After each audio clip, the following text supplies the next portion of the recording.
The CCCR, or Centre for Creative and Cultural Research, investigates the ancient, innovative relationship between social culture and creative production.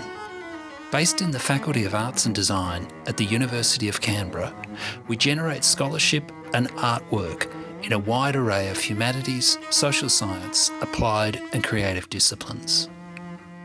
You are listening to a fresh presentation from the CCCR's Culture and Creativity Seminar Series. The presentation was delivered with slides. To view those slides, or to learn more about the Centre's work, please follow the links in the program notes. This podcast was recorded on the unceded lands of the Ngunnawal and Ngambri peoples.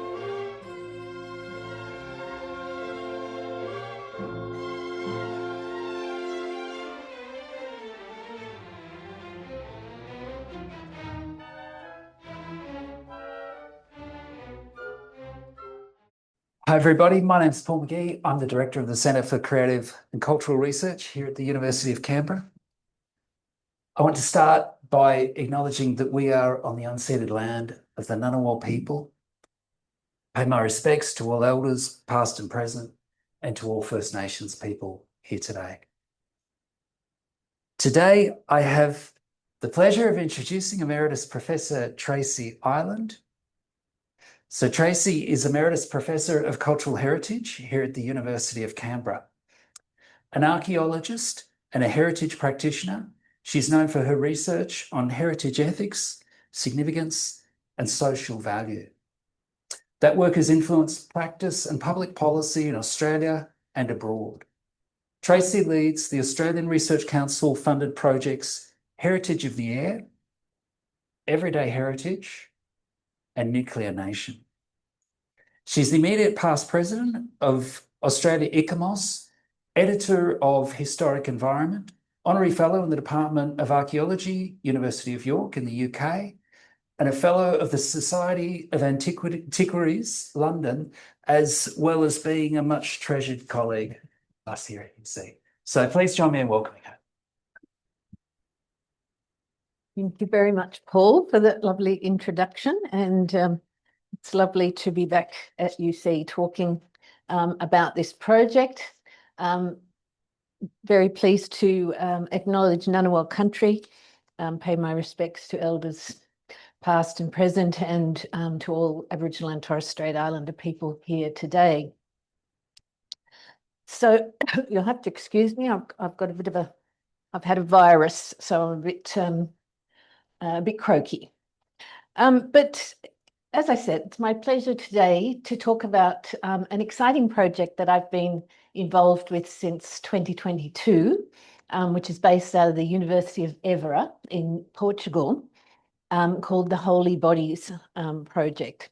And today I want to explain some of my work that I've been doing with the project, which subsists around issues of heritage ethics, which, as Paul said, is one of my research areas, but also everyday heritage.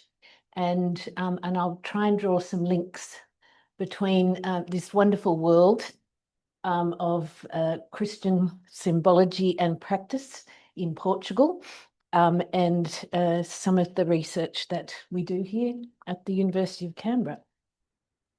Okay, great. All right. First of all, a warning is that this presentation contains many images of skeletal remains of men, women and children. As far as we know, these remains derive from the late imperial period in Rome, and they have been on display and venerated, and sometimes not venerated, in both private houses and public churches and chapels in Portugal since the 17th century, some of them, and up until the 19th century. So yes, skeletal remains ahead. So the Holy Bodies project is funded by the National Foundation for Science and Technology by the government of Portugal. It was a very interesting process for me actually applying for this funding, where they encourage Portuguese researchers to collaborate with outside researchers from outside of Portugal. The project's led by Professor Teresa Ferreira from the University of Évora, and I've also worked closely with Professor Eduardo Vieira and Dr. Joana Palmeira from the Catholic University of Porto, which is to the north of Lisbon. The project has a wonderful website, which if any of you have any interest in these ideas or seeing more of the work, please go to have a look at the great website, and also has a very cool Instagram account as well, and they're very active. So the story today starts with, I always forget this date, 1578 in Rome, when some of the early Christian catacombs were discovered by agricultural workers working in vineyards on what was then the outskirts of the city of Rome in 1578. And this discovery caused great interest and excitement in the Catholic Church. One, because it was seen as, a relic and a reminder of this very significant period of early Christian religion, when the Christians were being persecuted by the Roman Empire, by the leaders of the Roman Empire, prior to what became known as the Edict of Tolerance in 313 AD. And of course, the persecution didn't end overnight on one date. But these catacombs were rediscovered. People eagerly went down into them and saw some of the inscriptions and the skeletal remains lying out in the oculi within the catacombs. And it was found that, and it was believed that these were the bodies of Christian martyrs who had died during the persecutions because they refused to give up their beliefs and their faith. Now, what was else happening at this time in Europe? Of course, this was leading into the time of the challenges of the Protestant movement in Europe, when beliefs were changing. And many of the conventional histories of this period say that this was sort of seen as a sign from God, a gift to the faithful of saintly relics and material to bolster the power and the influence of the Catholic Church all around the world. I don't think it actually worked as simply as that in terms of cause and effect, but of course there was the Protestant Reformation. The Protestant movement was, of course, gaining great power in Europe at the time. And of course, the bodies of these martyrs did become incredibly popular within the church in many parts of Europe over the next several hundred years. And I suppose what was most stunningly interesting to me when I started working on this project is just how recent this history is. 1578 does sound, like the early modern period, a long time ago, but these martyrs were exported around the world into the 20th century. Despite the popes actually prohibiting the practice in the 1880s, it continued to happen. So it's very much, a part of the history of modern times. Now, the catacomb saints, as they were called, the remains of these martyrs became known as the catacomb saints. They were very popular in, as I said, many countries, and the most famous examples of which are known from Germany, Switzerland, and Austria. And in 2013, this book was published by Paul Koudenaris, an academic and photographer, called Heavenly Bodies, which developed a bit of a cult following. It's a book of glorious photographs, as you can see. So these amazingly bejeweled examples from Germany, Austria, and Switzerland were sort of a forgotten slightly forgotten category of religious relics at around the time Koudenaris decided to publish on them. And they have developed a cult following around the world because of the nature of the bejeweled embellishment of these particular examples of holy bodies. Now, sorry to disappoint you, but the examples from Portugal don't look like this at all. And they are quite a distinctive category in their own right. So that's sort of the first interesting thing about the catacomb saints in Portugal, is that they were clearly made for the Portuguese audience. And we still don't know exactly where they were made. And in saying where they were made, I'll show you some examples. So I started off with the two saints, Eleonora and Vittoria, on my opening slides. And these are two examples from a private palace of a very famous and important person in the history of Portugal, the Marquês de Pombal, who seized power in the 18th century and ruled and was very influential in the history of empire. He had lots to do with a lot of money made from slavery and the empire in Brazil. He was a commoner, but he was elevated to the peerage in 1770. And in 1770, we see 3 or 4 examples of the catacomb saints appearing to be installed in his house. So the association is that the aristocracy in Portugal has just as much to do with the movement and trade or exchange in these catacomb saints as does the church.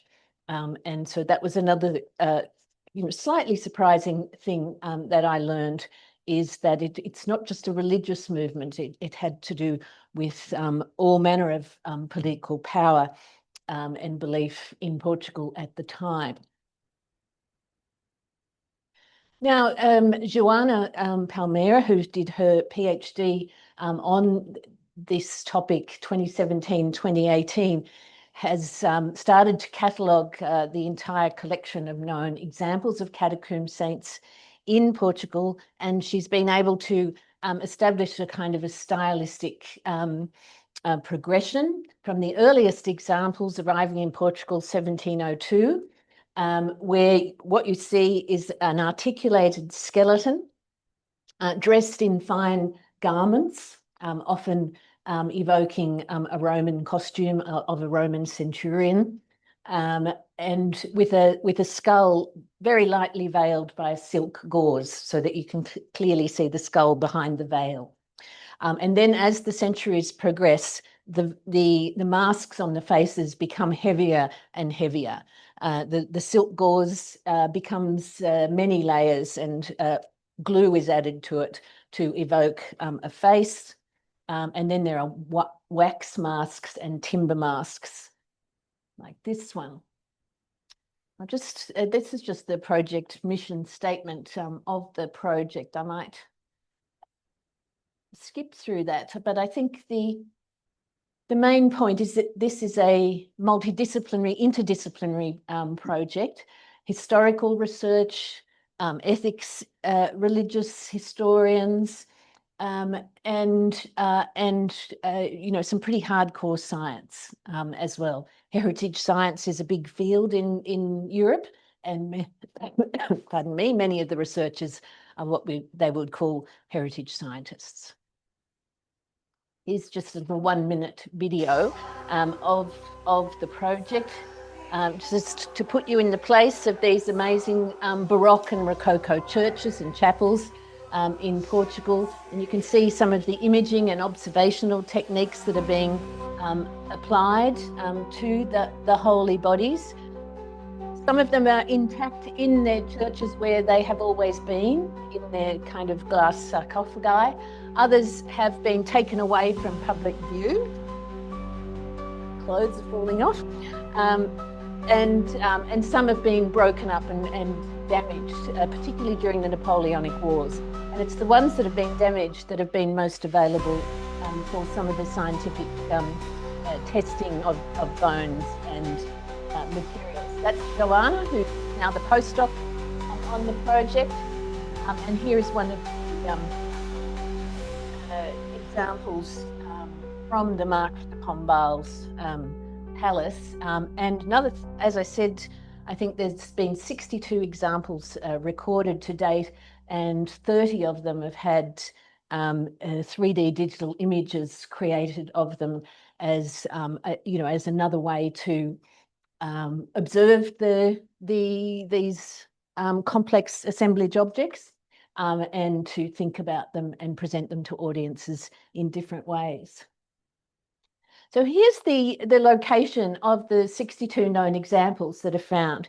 Now, we don't know for sure how many of these catacomb saints exactly went to Portugal in total, but 62 remain. I think it's likely that more will be found. Many of them remain in the churches, but they've been boarded up because the veneration of martyrs and relics has gone in and out of fashion in Catholic religious history.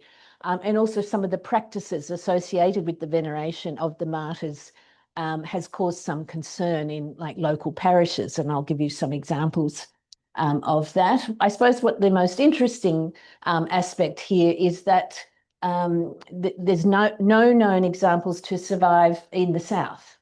And my colleagues interpret that as more evidence of change in religious practice and belief in the south, which is known not to have such a conventional form of Catholicism as in the north, where they are more attached to the veneration of relics.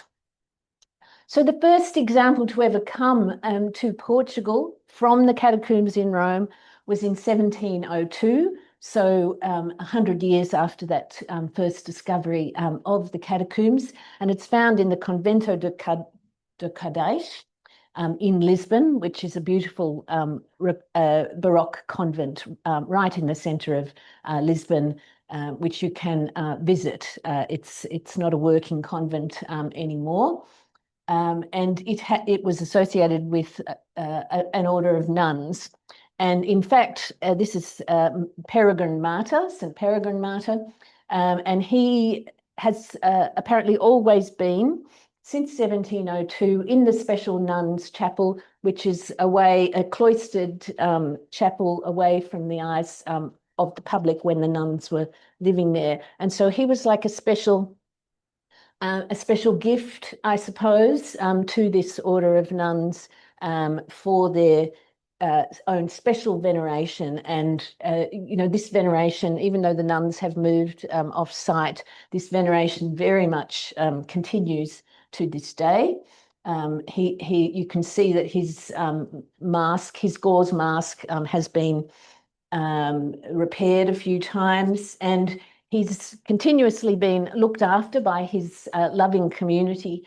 And so those flowers around him look a little bit like modern Christmas decorations, because that's what they are.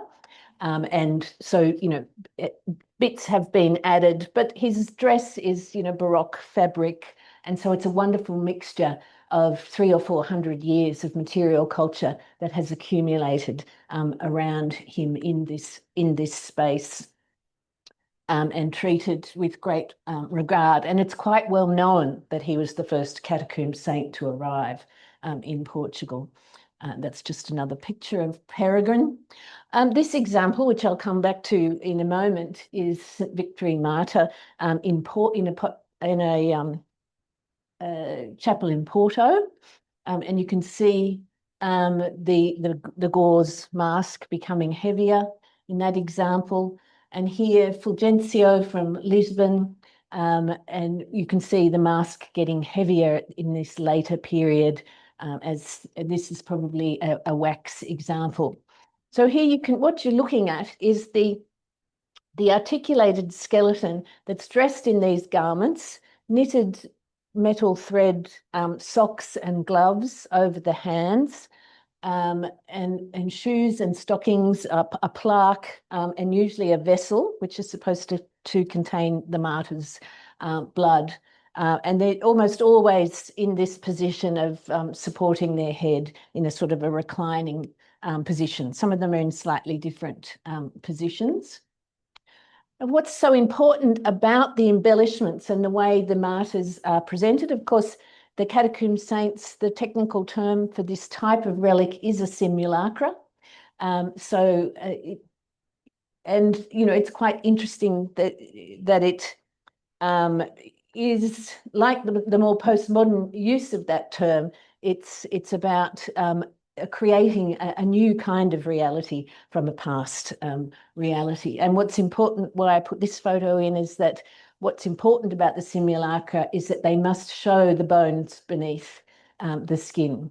And this one has quite elaborate apertures in the throat and in the arms, so that the bones are visible, so that the faithful has that experience of authenticity, that experience of being in the presence of the martyr, who are believed to be able to intervene between the faithful and the divine realm. So that's their power to those that are faithful.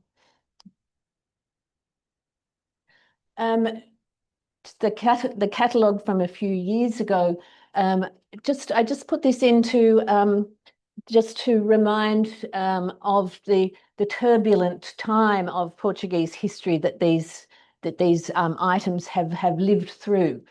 If we think of what I'm calling their sacred afterlives, it went through many periods of war, period of breaking down of communications with Rome there in the 18th century. Of course, one of the big events was the terrible earthquake that destroyed Lisbon and had a major impact on the country and its economy there in 1755. The impact of the March to Pombal, who I've mentioned, who expelled the Jesuits from Portugal, and of course the French invasion, as mentioned there in the early 19th century, and Napoleon's soldiers get a lot of the blame for a lot of the damage to any of the martyrs that are damaged. And I think some of that is convenient blame, but there's definitely historical records of soldiers pulling the martyrs out from their sarcophagi and trampling them, and we have in fact found physical evidence of that damage. All of the catacomb saints have some kind of actual authentication certificate from the Pope in Rome. And like Peregrine from 1702, his authentication certificate has stayed in the archive of the convent since that date. Some of them have been lost, but this is another example of this complex assemblage of material culture that is built up around the holy bodies. Another example, and then the certificate is often matched by a papal seal, which might be on the reliquaries, which has been specially built to hold the holy body. As I said, these are articulated skeletons, so they're held together mostly with metal wire. And I'll point it out in a few pictures. So here's a radiographic image where you can see the way in which the skeletal remains have been stitched together by a wire frame to enable them to be manipulated and then to be adorned and embellished and dressed. And most of the fabric surviving is beautiful original Baroque textiles made from silk, metal thread embroidery. And so a lot of the scientific work of the project has been about identifying the textiles and the other materials. Here you can see some of the metal surrounding the bones on one of the broken corpi santi. And this is another important part of the material culture.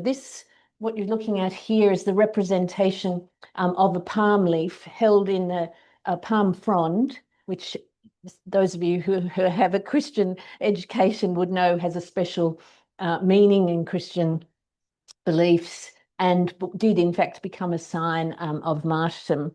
And some people at the time believed that the martyrs were identified by palm fronds in the catacombs, but they all hold their 18th century or later evocation. Here you can see how some of the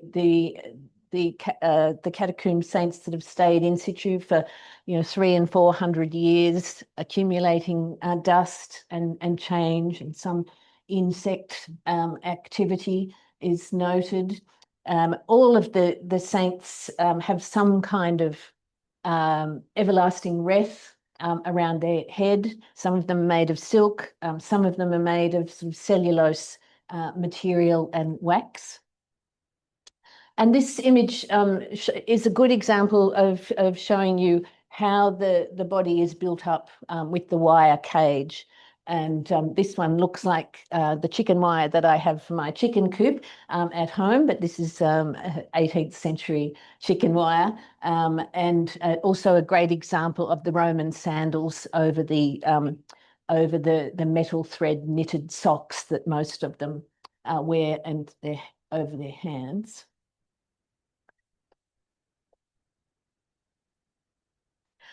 So as I said, some of the past research on the holy bodies, where the church has allowed research to happen. First of all, I mean, the church is in full support of this particular project in Portugal. So that's an interesting fact in itself. But past research in different countries around Europe has tended to focus on the question of the authenticity of the martyrs. Are these skeletal remains really from the Roman catacombs? One, are they really the bones of actual martyrs and other known saints and popes? And what can scientific analysis, such as isotopic analysis of the bones or radiocarbon dating of the bones, what can it tell us about the authenticity? So the Holy Bodies Project actually wanted to step away from that focus on authenticity to focus on the holy bodies themselves and to ask, if we approach them as cultural heritage, as something from the past that has meaning in the present, if we put aside that question of whether they actually are saints and martyrs, because we know that they were humans, we know that they were people who lived, and we know that they've been venerated and displayed and have been in a social relationship with communities all over Portugal for 200, 300, 400 years. So to us in the Holy Bodies Project, that became a much more interesting question than those questions of authenticity.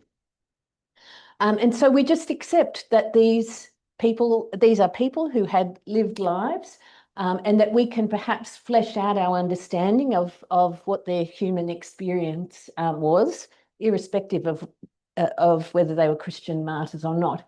They could have been Jews, because Jews and Christians at that time also had the same burial practices, which is interment rather than cremation, which was more favoured by Romans who weren't of Christian or Judaic background.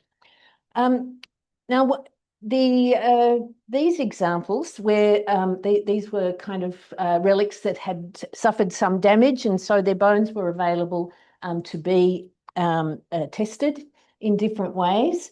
And this comes from the Santa Casa de Misericordia down near Lisbon. That is interesting because 3 of the martyrs there are tiny children. And so this is quite an unusual category of catacomb saints, but there's a few known from Portugal. And these, we were able to carbon date these bones, and they did date to 261 to 339 AD.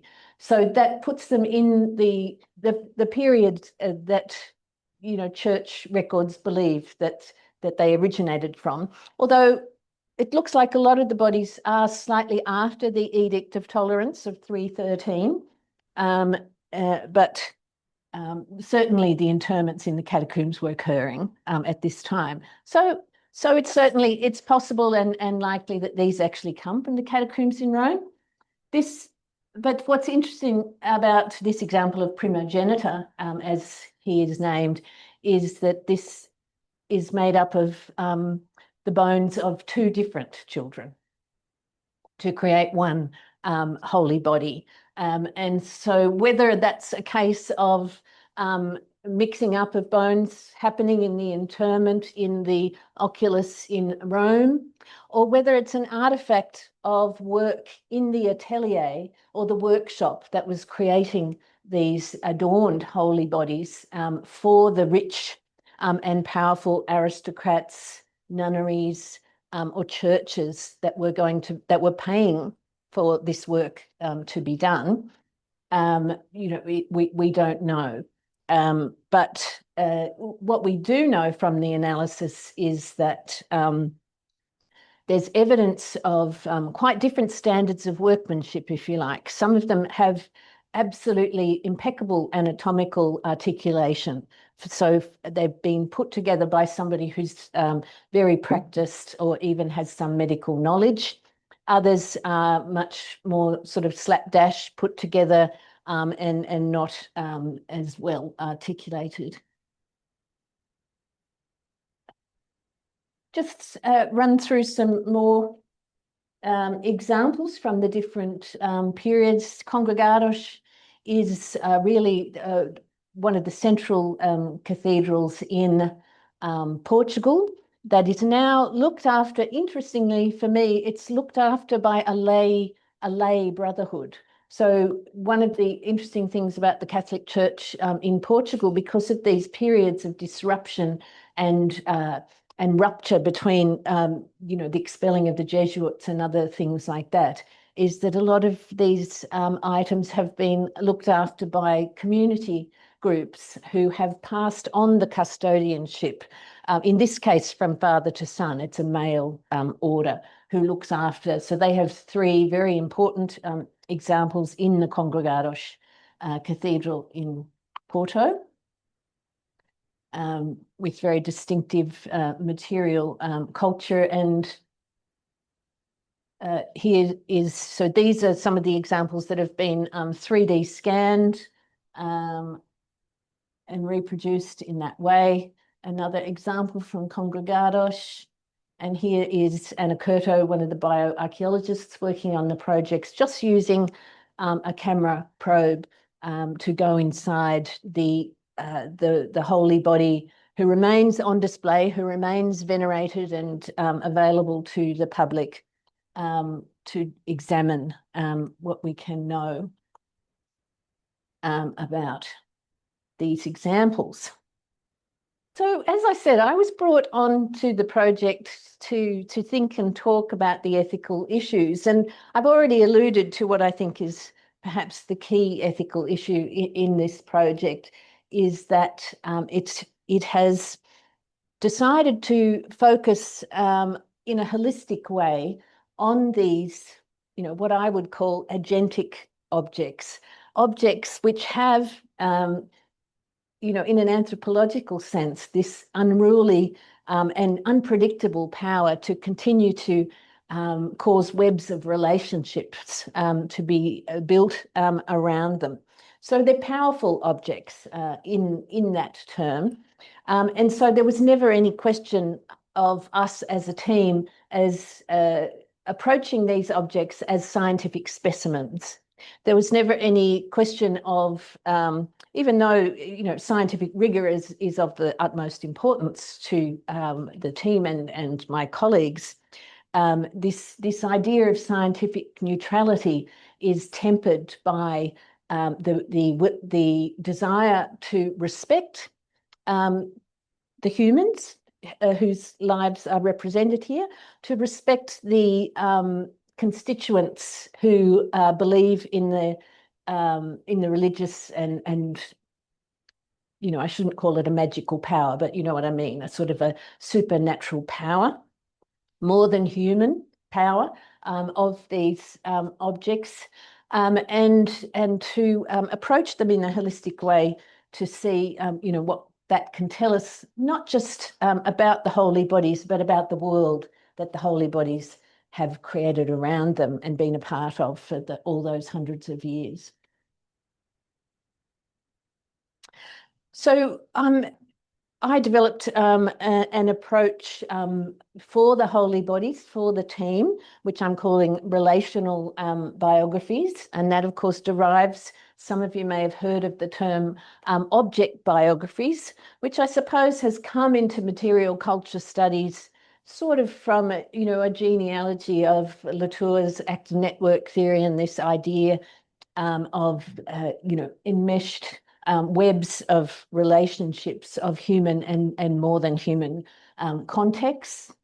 And object biographies as a methodology, has been critiqued by some because it has, and it certainly has, led to a tendency in some research to anthropomorphize objects and to sort of interpret them as if they are born, grow up and get old and die.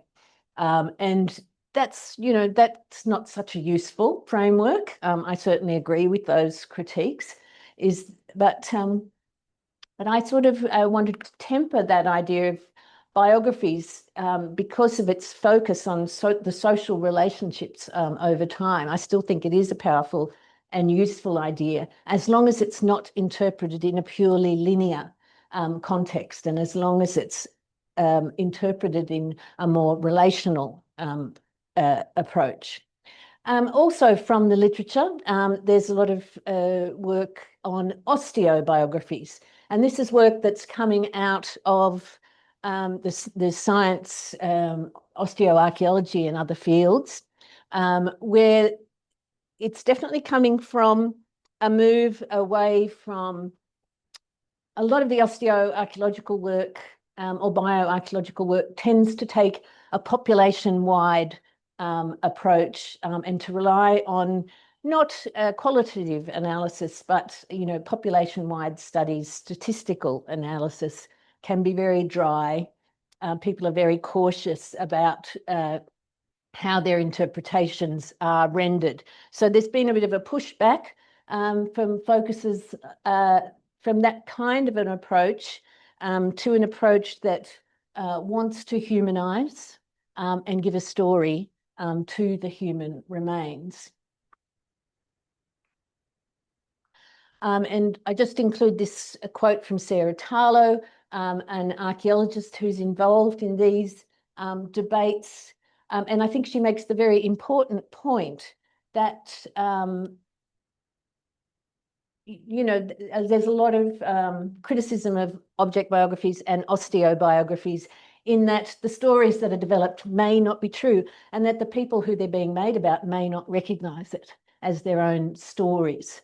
So what is the ethical tension here? So Sarah says, it's arguably the case that an erroneous but human story should be balanced not against a supposedly neutral anonymity. She's saying that anonymity is actually, in fact, not neutral, but against the violence done to past people by pretending that they have no story at all, which is how she is saying a lot of the scientific research seems to pretend that there is no story, and that it's prudent to treat them in this way. After all, she says, the dead are always and inevitably situated in stories that are not of their own making. So this is a plea, I think, for a more humanistic approach. So our relational biographies that we've been able to attempt to work towards in the Holy Bodies project have started to look at these complex assemblages of human remains, material culture, fabric, embellishments, artwork, in terms of asking questions about all of these different stages. Of course, we start with the lived human life and what our research can tell us about the nature of that. What can it tell us about the circumstances of death in the rare examples where this is possible to know? And then all of these changing stages that where evidence might remain, traces of events, traces of relationships with people over time may remain with the holy bodies that give us a hint of this complicated story. So I just wanted to give a couple of examples of where we've started to try and place together or piece together some of these relational biographies. And this is the important Igreja de Lapa in Porto, which is another interesting church in that it's not just a community congregation church. This belongs to a special order of the faithful. It's only open to the public in certain situations, but it has a lot of families in Portugal who have some kind, they might be patrons of the Lapa, or they might have a family association, and so they get access to the cathedral at different times for weddings, funerals, and other special occasions, including festivals relating to one of the most celebrated holy bodies in Porto, at least, who is known as Victory Martyr, and she's very photogenic, I must say.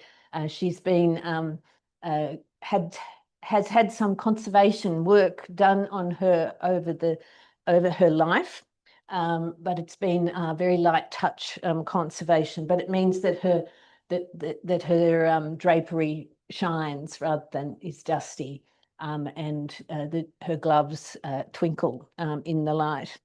But so the history of San Victoria in the Church of Nossa Senhora de Lapa gives us an example of some of these networks. So I'm just consulting my notes. So this simulacrum arrived in Porto in 1779. So we have the documentation associated with her. And we know that she was brought by Francisco de Almeida e Mendonça, and he was the minister for Portugal in Rome.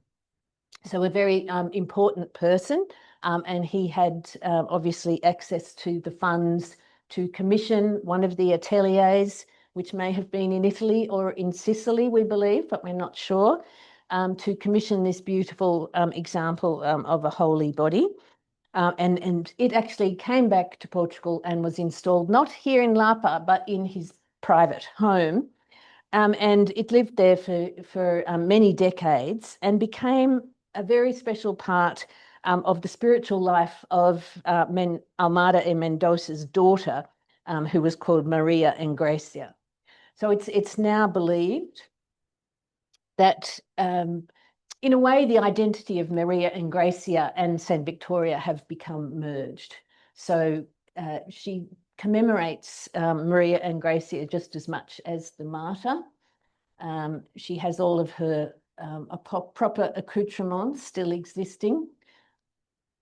She's richly bejeweled.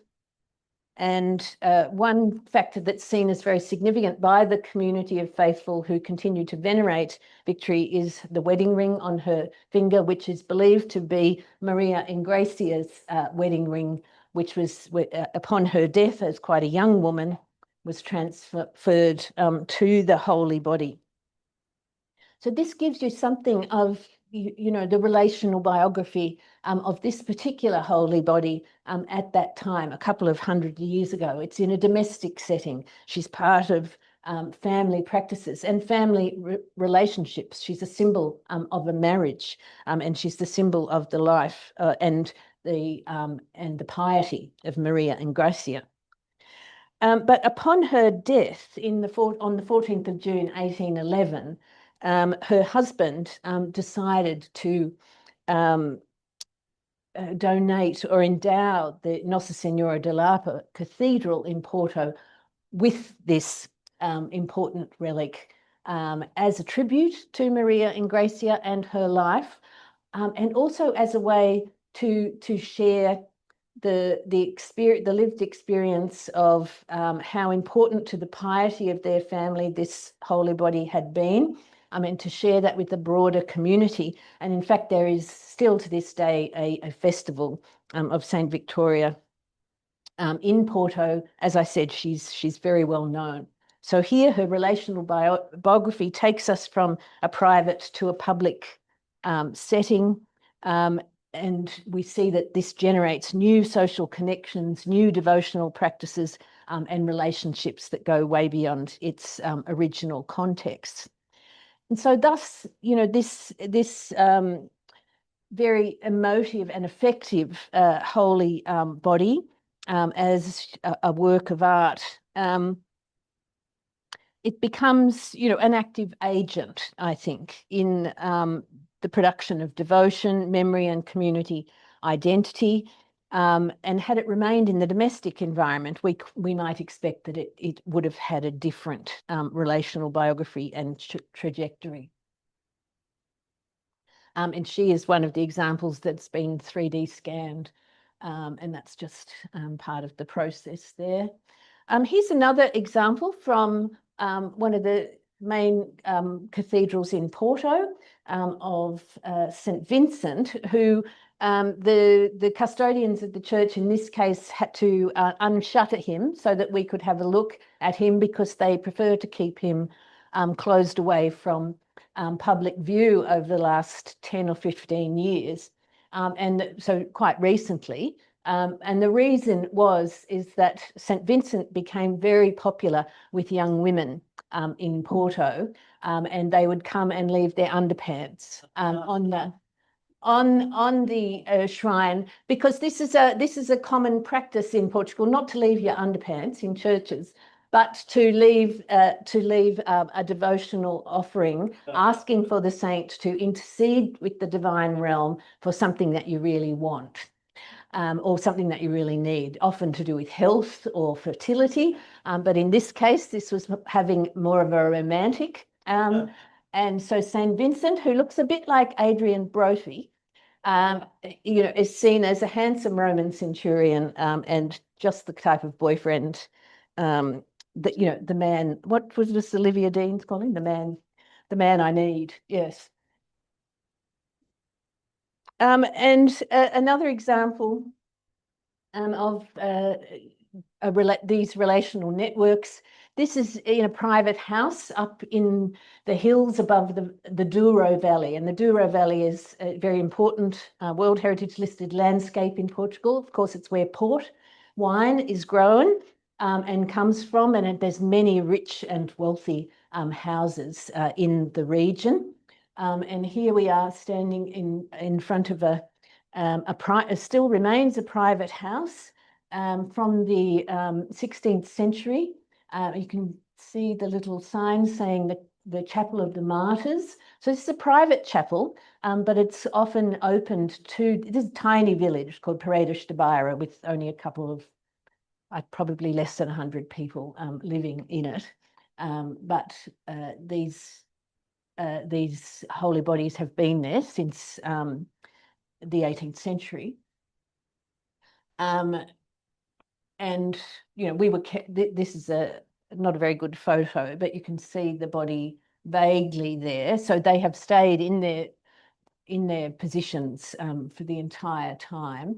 And what you can see in this example, these holy bodies, there's two of them, Felix and Paolo, I think, and they have never been conserved. And so they are kind of melting away a little bit. And they would have had veils over their skulls originally, but the veils have disintegrated. And so they're one of the few examples where the skulls are sitting there in full view. And all kinds of practices and belief in this tiny village are associated with these two holy bodies. And most people gesture to them as they walk down the street, say hello and venerate them. And they are also thought to predict the changes in the weather. And so I don't give that really it is a quaint vernacular example, but I don't want to really quanticize this community. But to me, it's an amazing example of this continuity of practice and the way in which, you know, these worlds of belief and practice have built up around these agentic objects that, you know, have this unruly and unpredictable power over the people around them. Some of you who like drinking pink wine, like I do, might know the House of Mateusz, which is a beautiful private house, the Palace of Mateusz, which also has its own famous holy body, another example of in a private house, St. Marcos. And just come to some of my final examples. This is one of the later examples, so 1826, and when I come in closer, you'll see the changing sort of much more neoclassical style of the simulacrum of St. Vincent here, who looks like a painting of a saint in ecstasy. You can see the, you know, very, very kind of coy, by this stage, a very coy allusion to the bones beneath the skin. Once again, St. Vincent is well and truly, you know, a living part of the life of the Penafiel. And those of you who follow the football might have heard Penafiel community. There's this little coin box on the street. So as we were in there photographing Vincent, people were walking past and dropping coins into the coin box. You could hear them go clink, clink all the time. And it just, for me, it became a bit of a symbol of, you know, of the everyday life of this community and the way St. Vincent is part of it.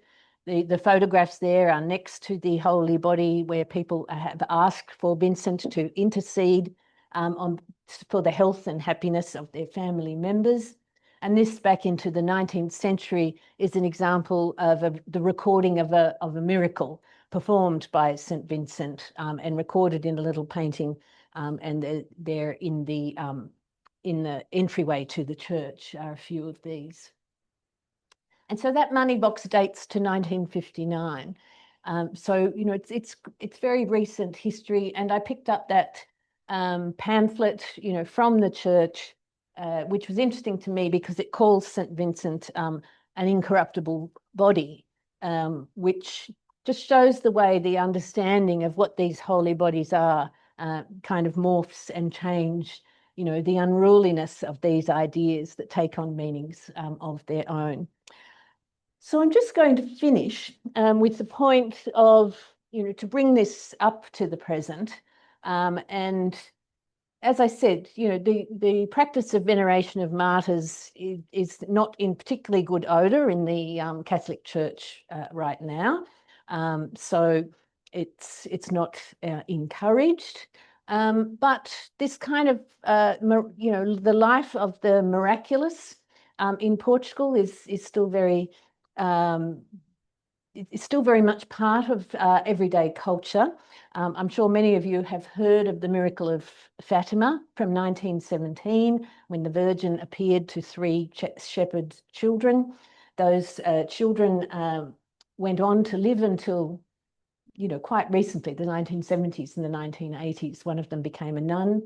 And in fact, I know through a sort of a private source that her body has been commuted into a holy body.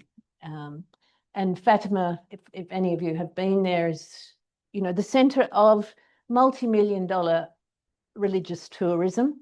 It's one of the most incredible religious sites I've ever been to. It's much bigger than St. Peter's in Rome. It's huge, and, you know, millions of people visit it every year. And this is the chapel. So this modern architecture, little old church, and people attend, religious pilgrims. This was a very quiet day, thank goodness, that we arrived. I still lost my car in the car park. It was so big. But here people are women mostly, doing the circuit around the sacred space on their knees as part of their veneration practice, or their religious practice of visiting the site of this miracle. And so for me, this, brings us a sort of a full circle. And the catacomb saints, the emotional impact that comes from this combination of human remains, Baroque art, and from people's beliefs in the divine realm. Obviously, for the Christian faithful, these holy bodies are saintly intercessors, as I said, but they also have a type of universal impact. And whether people are tourists or atheists or whatever beliefs they hold. And for me, as an anthropologist, archaeologist who studies heritage, I don't just want to understand what they tell us about the past, but I want to understand how the past continues to impact us in the present, and how it shapes our lives and our understandings of ourselves. And so this, to me, is the connection that the holy bodies makes to me in this amazing lineage from ancient Rome through to the Baroque, through very much to the present. So thank you.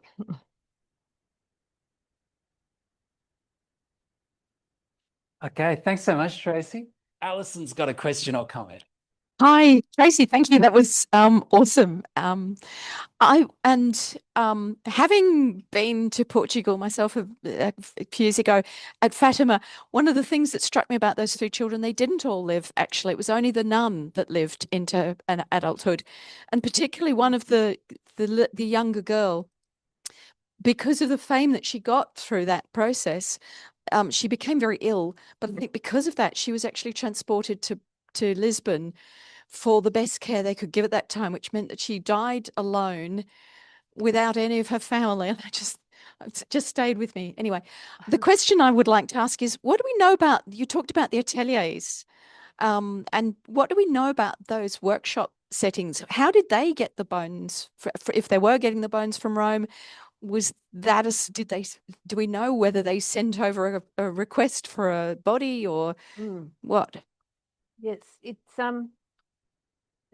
quite a structured process, and so it starts with the request going to the Vatican, and then all of the bones that are mined from the catacombs are given to an establishment called a lipsanoteca, which is a storage place for bones of relics, for holy relics, and so then, some of the bureaucracy of the church would say, okay, very powerful March de Pombal, yeah, he deserves 2 or 3 saints, so that we'll agree to give him X, Y, and Z.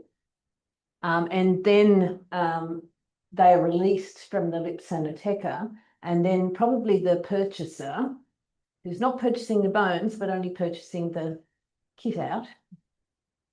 It's a very important point for the church.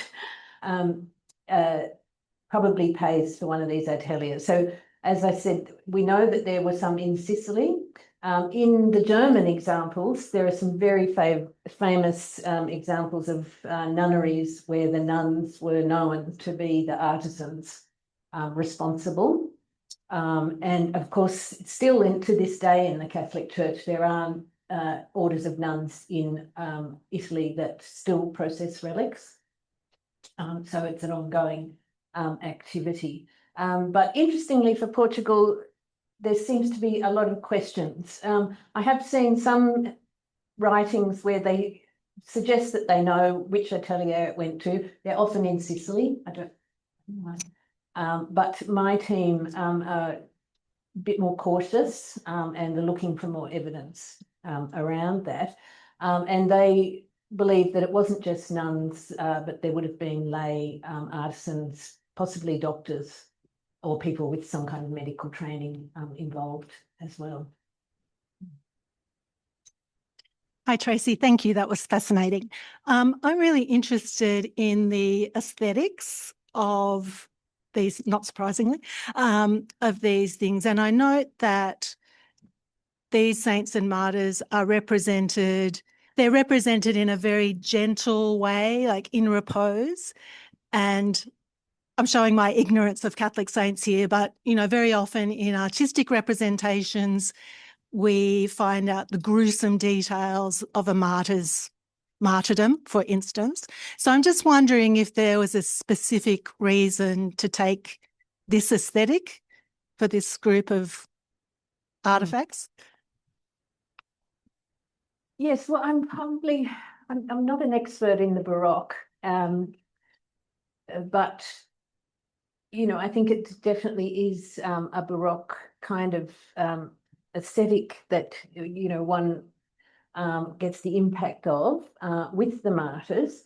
Portugal is famous for having very gruesome representations in many of its churches of the crucifixion and other events, but these holy bodies are not gruesome at all. So, you know, there's obviously a different storytelling going on. And the aim of the aesthetic for me seems to coalesce around ideas of, you know, providing a crowning glory for these ordinary people from the past who then become extraordinary through their martyrdom. And so that's kind of an unusual category for a start. And so it's a type of piety and honour to embellish them in this, you know, often quite grand style. It's obviously, you know, quite a consistent, there's a fair bit of difference, but there's a reasonable amount of consistency of style in the dress. You know, there's often a cape. And as I said, a lot of the male versions are dressed as Roman centurions. And the material culture that goes with that. So it's evoking that, it's, you know, it's the Baroque evocation of the late Roman Empire. So I suppose there's an historical aspect as well. And I suppose they're shown gently sleeping as, you know, as good people who had, you know, who died a terrible death through martyrdom. But because they died for their Christian beliefs, you know, they are experiencing this peace and sort of a transformation in death. Thank you for a really wonderful talk, seriously wonderful, and the power of multidisciplinary and interdisciplinary groups to take on a topic of this size and magnitude. What I wanted to talk a little bit about was that wonderful slide you had of Tarlo, and the quote you put up was, "After all, the dead are always and inevitably situated in stories that are not of their own making." And my primitive Latin would say that they belong to a group where we've had terra nullius. Now they belong to a group which we should call corpora nullius, and that these individuals no longer have a history, a legal history or a moral history or an ethical history. And we're struggling with that concept, particularly in Australia. And we look at Aboriginal heads going to different, and I'm sure this is very old news for you, but this looks like sort of, again, a post-colonial thing where these objects are taken from the place of the individuals and that their story is no longer available, but it's written through the names of the people that have come in for artistic or for anthropological or scientific things. And I know that's a big topic, but could you just maybe tell us where you sit, where these bodies belong, and what we should do with a question that has no easy answer? Yes, what a great question. I have had many discussions about this question with my colleagues and in Portugal. And there's great diversity of beliefs and understandings amongst that group. One or two of my colleagues who are practicing Catholics, you know, have a very strong belief that because these were believed to be early Christians who may or may not have been martyred, but were probably early Christians, that they would be honoured to be continued to be venerated in this way, and to have this kind of love and devotion layered upon them. in their afterlife. So that's quite a strong belief amongst some colleagues. And of course, other people are more, scientifically concerned with what is knowable and what are we making up and what can we know. And I suppose my response to that has been to sort of say, well, yes, obviously that is a problematic in this field. There's known unknowns and unknowable unknowns, and very little that's really knowable about the lived lives. So for me, that my approach is to step aside, just to step to one side of that question, and to say,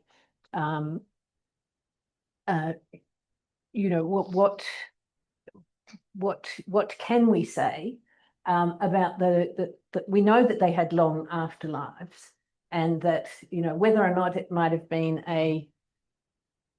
against the wishes of the dead or not to be removed from their place of interment, they have been sort of loved, cared for, and venerated since then, unless you were Napoleon soldiers who didn't.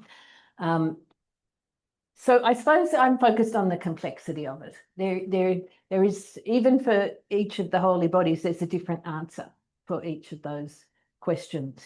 For the little children, their lived experience it was so short, and they that's sort of one category of experience to the other holy bodies who are believed to be the remains of actual early popes, which is another kettle of fish.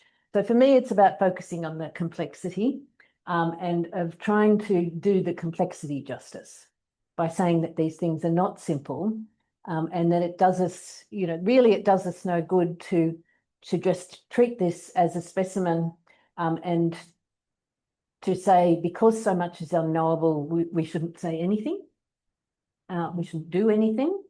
I think it's actually better to try to understand and to see what is meaningful for us as a community right now. Yeah, thanks for picking up on that, Mike, because I've honestly squirmed all the way through this, knowing that we have had our Aboriginal elders and ancestors dug up, taken to England. We have had to send mob overseas to fight to get them back, to lay them to rest. I saw that slide, I thought, oh, finally we're going here. And sadly, to me, it was like, no, we're focusing on the story we've created from these people's bones. And that makes me feel very, very uncomfortable, especially when you consider that in World War II, when the Nazis were making lamps and furniture out of Jewish people's skin, we thought that was abhorrent. And yet in this faith and in this culture, it is an act of veneration and it is an act of care. And I do have a background in theologically understanding what's going on here as well. But when I look at the fact that Constantine appropriated Christianity, and now we have the church appropriating bones, and we've built an entire Catholic faith around it, it's just, I don't even know if I have a question now, because Mike kind of went there, but it really is it's interesting to think about that prehistory, because the history that you're focusing on is the story that has been created from this appropriated life. But for me, I think the thing that's missing in this huge ethical dilemma is, all of the decisions throughout, from the death of Christ, from the fact that we've got our first Gospels were actually 60 years old. Those first codex were published, around about 60 AD. So we've got a history of oral storytelling there as well. We have the death of Stephen as our very first martyr. We have the history that we've developed. And there is certainly an act of faith in this and an act of veneration. And you asked about the repose too. And one of the things I am wondering is whether that choice of form is about the atelier's choosing and the church guiding a sense of veneration rather than just the martyr itself. It's like, these are someone's bones. you know, we probably at that point did believe that they were the martyrs' bones, because this is theology that's come up in the last narrative theology. It's probably about 30, 40 years old. But it is a really, really complex. I mean, wow. You as the ethicist on this, I'm like, yeah, that's a huge, huge issue to sit with. And I feel like potentially what's missing in the project is looking at that as well, without underpinning or undoing someone's faith as well, which is also complex. But it's a huge, like, and we have a different lens here in Australia too. Those of us that are growing in awareness, those of us that have already known what has been done here, which the Europeans don't have access to because we haven't had the truth telling. But it is a really, really interesting thing to be sitting with. Yes, yeah, certainly. I did focus on the holy bodies in this talk today, but other members of the project are focusing more on the early Christian history. Yes, there's no question that any research to do with human remains. I didn't go into that aspect of the project in great detail in my talk today. I must say, in Portugal, they many of my colleagues find it a little bit perplexing, the kind of emphasis that I would put on